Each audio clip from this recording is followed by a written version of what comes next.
I love stuffing and I love mac and cheese. Combining them both just makes a great dish for a Thanksgiving or a Friendsgiving get together. Let's make the stuffing. I already have my mirepoix going. Combine some mixed mushrooms. I like to mix all kinds of mushrooms together. A lot of butter and a hefty portion of chicken stock.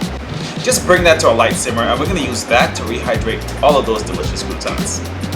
I don't really like salad, so I had to find another use for croutons. These are Texas croutons. They're thick, delicious, and they come in all kinds of flavors. And some leftover baguette.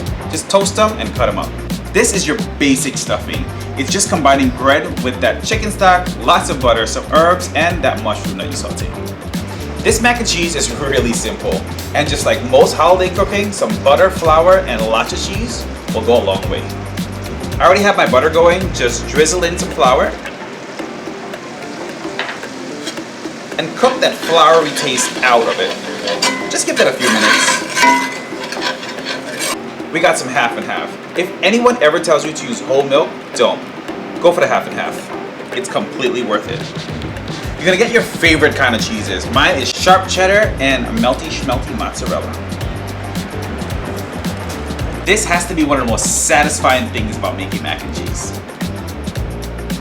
When your cheese is finished melting, just pour in your cooked macaroni. If you wanted to be super fancy, you could transfer this to a pie dish or an oven-safe dish, but I like the rustic look. I'm just gonna leave this in the cast iron pan and top it off with that delicious stuffing that you make.